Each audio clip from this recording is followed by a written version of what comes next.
नमस्कार दोस्तों, आज के हमारे इस वीडियो में हम आपके लिए मार्गशीर्ष मास की महालक्ष्मी व्रत की कहानी लेकर आए हैं। एक समय सौराष्ट्र में भद्रश्रवा नाम का राजा राज्य करता था। वो बहुत प्रतापी था। उसकी रानी सूरज चंद्रिका थी। वो बहुत सुंदर, सुलक्षणा और पतिव्रता नारी थी। रानी और राजा को 7 पुत्रों के बाद एक कन्या का वरदान प्राप्त था। उन्होंने अपनी कन्या का नाम श्यामबाला रखा था। एक बार महालक्ष्मी जी के मन में आया कि वह जाकर भद्रश्रवा राजा के महल में रहे, जिससे राजा को और भी धन दौलत की प्राप्ति होगी और वह अपनी प्रजा को और भी अधिक सुख दे पाएगा। ऐसा सोचकर महालक्ष्मी जी ने एक बूढ़ी औरत का रूप धारण किया और हाथ में लाठी लिए राजा के महल में पहुंच गई। उन्हें देखते ही एक दासी उनके पास आई और उनका नाम, धाम, काम, धर्म सब पूछने लगी। वृद्ध ब्राह्मणी का रूप धारण करे महालक्ष्मी जी बोली, बेटी, मेरा नाम कमला है और मेरे पति का नाम भुवनेश्वर। हम द्वारिका में रहते हैं। तुम्हारी रानी पिछले जन्म में एक वैश्य की पत्नी थी, जो कि बहुत गरीब थी। गरीबी के कारण हर रोज उनके घर में झगड़े और कलेश होते थे। इससे तंग आकर एक दिन वह घर छोड़कर चली गई और जंगल में खाली पेट भटकने लगी। उसकी इस दुर्दशा पर मुझे दया आई। तब मैंने उसे सुख संपत्ति देने वाली महालक्ष्मी व्रत की कथा सुनाई। मेरे कहने पर उसने श्री महालक्ष्मी का व्रत किया, जिससे माँ लक्ष्मी प्रसन्न हुई और उसकी गरीबी दूर हो गई। उसका घर संसार धन धान्य से भर गया। इसके बाद वह दोनों पति पत्नी परलोक सिधार गए और लक्ष्मी लोक में उन्होंने निवास किया। जितने सालों तक उन्होंने यह महालक्ष्मी व्रत किया, उतने हजारों सालों तक उन्होंने सुख भोगा। अब उसका जन्म राजघराने में हुआ है, परंतु वह श्री महालक्ष्मी का व्रत करना भूल गई है। मैं यहाँ उसे व्रत याद दिलाने आई हूँ।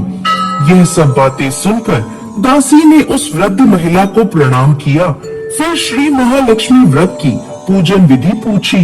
तब उस वृद्धा के रूप में आई महालक्ष्मी ने दासी को महालक्ष्मी व्रत की पूजा की संपूर्ण विधि बता दी। फिर दासी ने उस वृद्ध ब्राह्मणी को प्रणाम किया और महल के अंदर रानी को बताने चली गई। उधर रानी को अपने ऐश्वर्य पर बहुत घमंड था।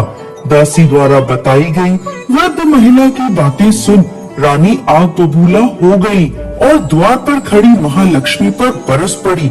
वो नहीं जानती थी कि साक्षात महालक्ष्मी बूढ़ी महिला का रूप धारण कर उसके द्वार पर आई है। रानी का बुरा व्यवहार और अपना अनादर देखकर माता लक्ष्मी ने वहाँ रुकना ठीक नहीं समझा। वो वहाँ से तुरंत चल पड़ी। रास्ते में उन्हें रानी की पुत्री राजकुमारी श्यामबाला मिली। उस वृद्ध महिला ने राजकुमारी श्यामबाला को उसकी माँ के बुरे व्यवहार की सारी बात बता दी। यह सुन श्यामबाला ने महालक्ष्मी जी से अपनी माँ के व्यवहार की क्षमा मांगी। माता लक्ष्मी को राजकुमारी पर दया आ गई। उन्होंने श्यामबाला को महालक्ष्मी व्रत के बारे में बताया। श्यामबाला ने श्रद्धा और विश्वास से श्री महालक्ष्मी व्रत किया। फलस्वरूप राजा सिद्धेश्वर के सुपुत्र राजकुमार मालाधर से उसका विवाह हो गया। वो अपने पति के साथ ससुराल में आनंद से दिन बिताने लगी। उधर दूसरी ओर महालक्ष्मी जी का रानी पर प्रकोप हुआ, जिसके कारण राजा भद्रश्रवा का संपूर्ण राज्य नष्ट हो गया। खाने तक के लाले पड़ गए। ऐसी हालत में इधर उधर भटकते हुए राजा और रानी जंगल में रहने लगे। एक दिन रानी राजा से बोली, स्वामी, हमारे दामाद इतने बड़े राजा हैं, धनवान हैं, ऐश्वर्यशाली हैं। उनके पास जाकर उन्हें अपना हाल बताइए, वो जरूर हमारी मदद करेंगे।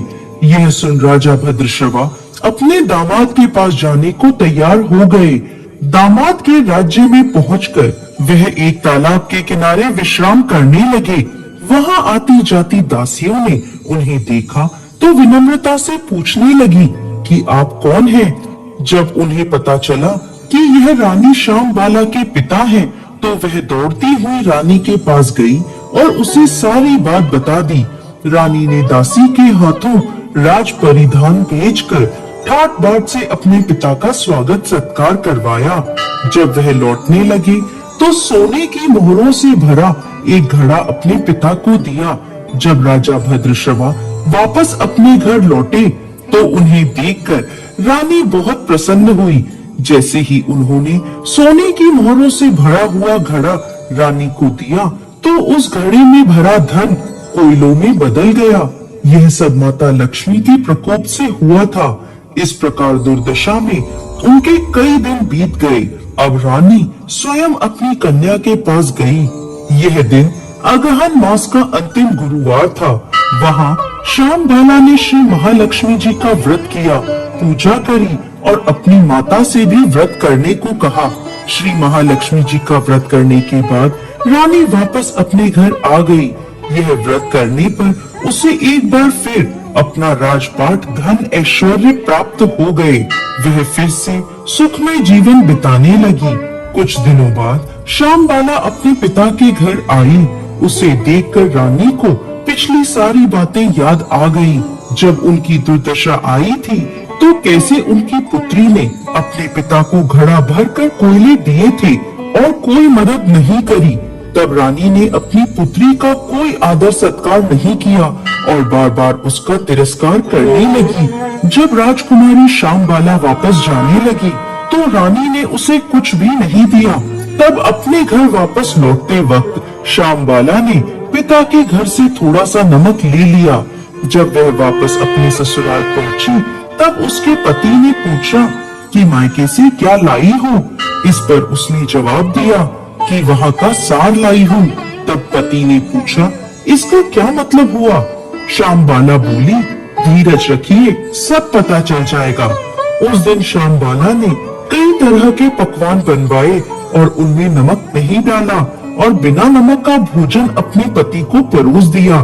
जब राजा को भोजन में कोई स्वाद नहीं आया तो वह बोला आज ये खाना कैसा बेस्वाद बना है। तब श्यामबाला ने राजा की थाली में अपने पिता के यहाँ से लाया हुआ नमक डाल दिया, जिससे भोजन में स्वाद आने लगा। तब श्यामबाला अपने पति से बोली यही है मेरे मायके से आया हुआ सार। पति को उसकी बात सही लगी। वह दोनों भोजन करने लगे। इसी प्रकार जो भी व्यक्ति पूरे श्रद्धा भाव से महालक्ष्मी जी की पूजा करता है उसे महालक्ष्मी की कृपा अवश्य प्राप्त होती है। सुख संपत्ति और शांति की भी प्राप्ति होती है। सभी मनोकामनाएं पूर्ण होती हैं। हे माँ महालक्ष्मी, जैसी कृपा श्यामबाला पर करी वैसे ही इस कहानी को कहते, सुनते और हुंकार भरते सब पर करना। जय माँ महालक्ष्मी।